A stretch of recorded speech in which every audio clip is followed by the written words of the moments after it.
Bismillahirrahmanirrahim. Assalamualaikum warahmatullahi wabarakatuh. Pada kesempatan kali ini, kami dari kelompok 9 beranggotakan Getri Yolanda sebagai penyaji, Ikma Nisa Khairati sebagai penyaji, dan saya sendiri, Nedia Gusti Elvera sebagai moderator, akan mempresentasikan hasil diskusi kami, yaitu mengenai sistem ekskresi. Next. Pembahasan kita pada hari ini ialah yang pertama, ekskresi hewan darat dan akuatik. Yang kedua, organ ekskresi pada hewan. Yang ketiga, ekskresi pada hewan tingkat rendah dan tingkat tinggi. Yang keempat, sistem osmoregulasi pada hewan. Dan yang kelima, pengaruh lingkungan terhadap osmoregulasi. Next. Yang pertama yaitu mengenai pengertian sistem ekskresi dan proses osmoregulasi. Sistem ekskresi adalah proses pengeluaran zat-zat sisa hasil metabolisme yang sudah tidak digunakan lagi oleh tubuh. Proses osmoregulasi adalah upaya atau kemampuan untuk mengontrol keseimbangan air dan ion di dalam tubuh dan lingkungannya melalui mekanisme pengaturan tekanan osmosis. Next. Ekskresi hewan darat dan akuatik. Ekskresi hewan darat. Pada mamalia, paru-paru merupakan satu-satunya organ ekskresi bagi CO2. Peran hati yang paling penting sebagai organ ekskresi adalah pembentukan zat buangan bernitrogen dengan jalan deaminasi asam amino. Ginjal juga merupakan organ utama yang melakukan proses ekskresi, di mana mengekskresikan zat-zat sisa hasil metabolisme yang mengandung nitrogen, misalnya amonia. Ekskresi hewan akuatik. Pisces mempunyai sistem ekskresi berupa ginjal dan satu lubang pengeluaran yang disebut urogenital. Lubang urogenital ialah lubang tempat bermuaranya saluran ginjal dan saluran kelamin yang berada tepat di belakang anus. Next. Organ ekskresi pada hewan. Next. Hewan yang belum memiliki organ ekskresi. Yang pertama, protozoa. Protozoa terus-menerus mengeluarkan kelebihan air dari dalam tubuhnya untuk mempertahankan cairan tubuh yang hiperosmotis. Kemudian Solentrata. Solentrata mensekresikan sisa metabolismenya melalui proses difusi. Dan ia memiliki astrosit-astrosit, yaitu sel-sel fagosit yang dapat menelan dan memindahkan zat-zat asing. Next. Hewan yang memiliki organ-organ nefridial merupakan hewan memiliki tubuh bilateral simetris. Yang pertama yaitu protonefridium. Terdiri atas tabung dan ujungnya terdapat silia, contohnya Platyhelminthes. Kemudian metanefridium, yaitu suatu pembuluh yang ujungnya berhubungan dengan rongga tubuh. Contohnya ialah Annelida. Next. Berikut ialah gambar perbandingan antara organ ekskresi pada Platyhelminthes dan Annelida. Next. Selanjutnya yaitu kelenjar anternal pada krustase. Organ ekskresi pada krustasean adalah kelenjar tunal atau kelenjar hijau. Sepasang kelenjar terletak pada kepala. Kemudian pembuluh Malpighi. Alat ekskresi pada belalang atau insekta adalah pembuluh Malpighi. Berfungsi seperti ginjal pada vertebrata, serangga juga memiliki sistem trakea untuk mengeluarkan zat sisa hasil oksidasi berupa CO2. Sistem trakea ini berfungsi seperti paru-paru pada vertebrata. Next. Kemudian ginjal. Pisces atau ikan mempunyai sistem ekskresi berupa ginjal dan satu lubang pengeluaran yang disebut urogenital. Pada mamalia, ginjal merupakan organ utama yang melakukan proses ekskresi dan osmoregulasi. Next. Ekskresi pada hewan tingkat rendah dan tingkat tinggi. Sistem ekskresi pada hewan tingkat rendah. Pada umumnya, hewan tingkat rendah memiliki sistem ekskresi yang sangat sederhana dan sistem ini berbeda antara invertebrata satu dengan invertebrata lain. Alat ekskresinya ada yang berupa saluran Malpighi, nefridium, dan sel api. Nephridium adalah tipe yang umum dari struktur ekskresi khusus pada invertebrata. Next. Sistem ekskresi pada hewan tingkat rendah. Ekskresi pada amuba. Amuba dan banyak organisme bersel tunggal lainnya hidup dalam lingkungan berair dan membuang limbah metaboliknya secara difusi, sama seperti yang dilakukan tumbuhan air. Ekskresi pada cacing pipih. Pada cacing pipih atau Platyhelminthes, alat ekskresi berupa protonephridium yang mempunyai sel api atau phloem cell bersilia. Silia berfungsi menggerakkan air ke sel api dan pada sepanjang saluran ekskresi. Air dan zat sisa masuk ke dalam sel api yang selanjutnya dikeluarkan melalui lubang nephridiophore. Next. Sekian penjelasan dari saya. Selanjutnya akan dijelaskan oleh Getri Yulanda. Kepada Getri dipersilahkan. Baik, terima kasih kepada moderator. Saya akan melanjutkan materi kita selanjutnya yang mana yaitu tentang sistem ekskresi pada Annelida dan Moluska. Di sini alat ekskresi pada Annelida ialah Nephridium. Nephridia yang terdapat pada Annelida yang hidup di darat yang disebut Metanephridia. Pada cacing tanah yang merupakan anggota Annelida, segmen dalam tubuhnya mengandung sepasang Metanephridium. Metanephridium memiliki dua lubang saluran yaitu nefrostom di anterior dan nefrostom di posterior. Selanjutnya sistem ekskresi pada insekta. Pada belalang, alat ekskresinya adalah pembuluh Malpighi, yaitu alat pengeluaran yang berfungsi seperti ginjal pada vertebrata. Pembuluh Malpighi merupakan pembuluh-pembuluh bentuk yang bermuara pada sistem pencernaan makanan antara saluran pencernaan tengah atau lambung dengan usus.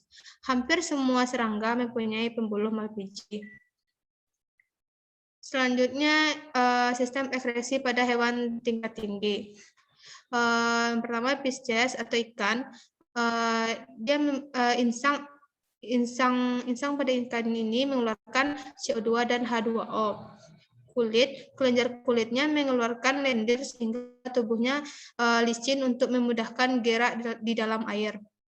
Ginjal ikan berjumlah sepasang. Pronephros merupakan tipe ginjal yang paling primitif. Ginjal ini terdapat pada perkembangan embrional sebagian besar ikan, tetapi saat berkembang menjadi ikan dewasa, ginjal ini menjadi tidak fungsional dan fungsinya digantikan mesonephros. Selanjutnya, sistem ekskresi pada amfibi. Saluran ekskresi pada katak yaitu ginjal, paru-paru, dan kulit. Ginjal amfibi memiliki tipe-tipe mesonephros. Saluran ekskresi pada katak jantan dan betina memiliki perbedaan. Pada katak jantan, saluran kelamin dan saluran urin bersatu dengan ginjal. Sedangkan pada katak betina, kedua saluran itu terpisah. Walaupun begitu, alat lainnya bermuara pada satu saluran dan lubang pengeluaran yang disebut kloaka. Selanjutnya yaitu sistem ekskresi pada reptil. Tipe ginjal pada reptilia adalah metanephros. Pada saat embrio, reptilia memiliki ginjal tipe pronephros. Kemudian pada saat dewasa berubah menjadi mesonephros hingga metanephros. Hasil ekskresi pada reptilia adalah asam urat. Ular, buaya, dan aligator tidak memiliki kandung kemih sehingga asam urat yang dihasilkan ginjalnya keluar bersama feses melalui kloaka. Selanjutnya sistem ekskresi pada fes. Burung memiliki ginjal dengan tipe metanephros. Burung tidak memiliki kandung kemih sehingga urin pada fesesnya bersatu dan keluar melalui lubang kloaka. Urin pada burung diekskresikan dalam bentuk asam urat.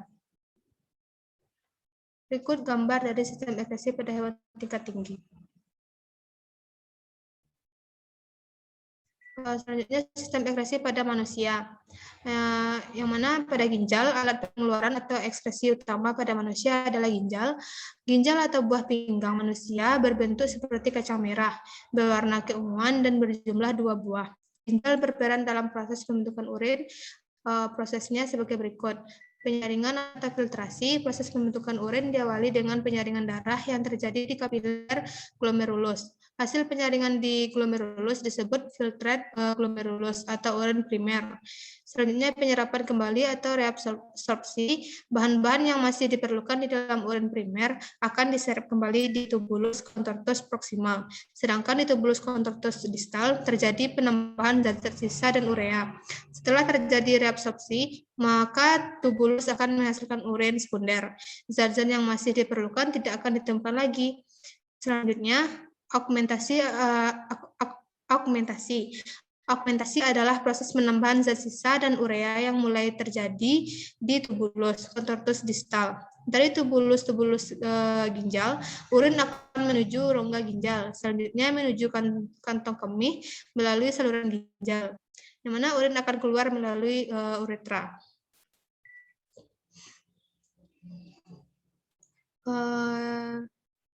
Di sini ada filtrasi, reabsorpsi, dan augmentasi. Kulit, selain berfungsi menutupi permukaan tubuh, kulit juga berfungsi sebagai alat pengeluaran.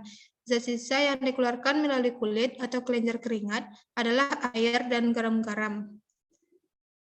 Kulit terdiri dari 3 lapisan, yaitu lapisan kulit ari atau epidermis, lapisan kulit jangat atau dermis, dan lapisan jaringan ikat ke bawah kulit. Selanjutnya hati merupakan tempat untuk mengubah berbagai zat, termasuk racun. Seperti hati menerima kelebihan asam amino yang akan diubah menjadi urea yang bersifat racun. Hati menjadi tempat perombakan sel darah merah yang rusak menjadi empedu.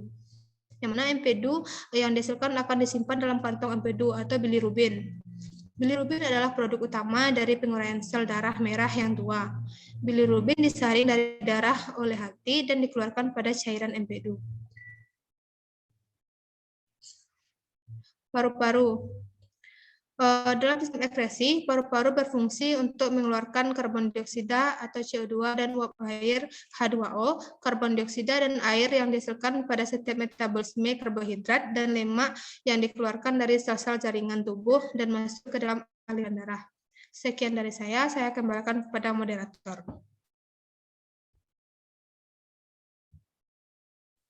Baik, terima kasih kepada Getri Yolanda. Selanjutnya akan dijelaskan oleh Ikhmanisa Khairati. Kepada Ikhmanisa dipersilahkan. Oke, baiklah, terima kasih moderator. Next slide, Getri.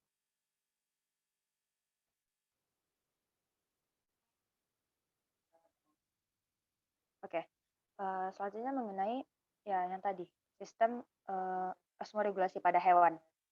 Slide selanjutnya, Getri. Oke, next. Baik, sistem osmoregulasi pada hewan. Yang pertama itu pada hewan invertebrata. Nah, yang pertama osmoregulasi pada serangga. Kehilangan air pada serangga terutama terjadi melalui proses penguapan. Nah, jalan utama kehilangan air tersebut melalui spirakulum. Nah, untuk mengurangi kehilangan air dari tubuhnya, maka kebanyakan serangga akan menutup spirakelnya pada saat di antara 2 gerakan pernafasannya. Nah, cara lain untuk membatasi kehilangan air tersebut ialah dengan meningkatkan impermeabilitas kulitnya, yaitu dengan memiliki kutikula yang berlilin yang sangat impermeabel. Selanjutnya, osmoregulasi pada Annelida. Cacing tanah seperti Lumbricus terrestris merupakan regulator hiperosmotik yang efektif. Homeostasi regulasi juga dilakukan dengan pendekatan perilaku yang yaitu aktif di malam hari dan menggali tanah lebih dalam bila permukaan tanah kering. Nah, selanjutnya osmoregulasi pada moluska. Untuk menghindari kehilangan air yang berlebih, keong atau siput lebih aktif di malam hari dan bila kondisi bertambah kering, akan berlindung dengan membenamkan diri ke dalam tanah serta menutup cangkangnya dengan semacam operculum yang berasal dari lendir yang dikeluarkannya. Selanjutnya, yaitu sistem osmoregulasi pada hewan vertebrata. Nah, yang pertama osmoregulasi pada ikan.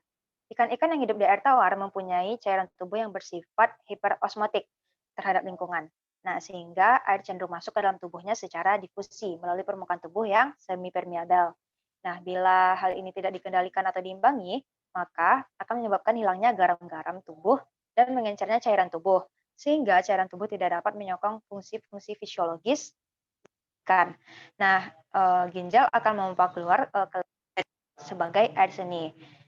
Lalu ikan laut hidup pada lingkungan yang hipertonik terhadap jaringan dan cairan tubuhnya, sehingga cenderung kehilangan air melalui kulit dan insang dan kemasukan garam-garam. Ya, untuk mengatasi kehilangan air, ikan minum air laut sebanyak-banyaknya. Nah, dengan demikian berarti pula kandungan garam akan meningkat dalam cairan tubuh. Artinya dapat disimpulkan si ikan air tawar itu sedikit minum, namun banyak mengeluarkan urin, sementara ikan air laut banyak minum, sedikit mengeluarkan urin. Karena kondisi yang hiperosmotik dan hipertonik. Oke, selanjutnya yaitu osmoregulasi pada reptilia. Menghemat air, hewan tersebut menghasilkan zat sisa bernitrogen. Nah, dengan begitu pengeluarannya hanya membutuhkan sedikit air. Selain itu, reptil juga melakukan penghematan air yang kering. Selanjutnya, osmoregulasi pada res. Pada burung, pengaturan keseimbangan air berkaitan erat dengan proses mempertahankan suhu tubuh. Nah, selanjutnya osmoregulasi pada mamalia, kehilangan air dapat lewat keringat. Sementara cara mereka seperti vertebrata lainnya, yaitu dengan air minum, makanan. Selanjutnya itu terhadap osmoregulasi. Lingkungan hidup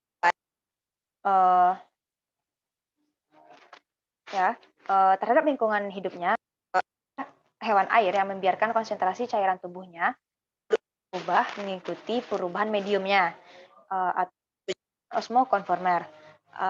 Kebanyakan invertebrata tekanan osmotik cairan tubuhnya sama dengan tekanan osmotik air laut. Cairan tubuh demikian dikatakan isotonik atau isoosmotik dengan medium tempat hidupnya.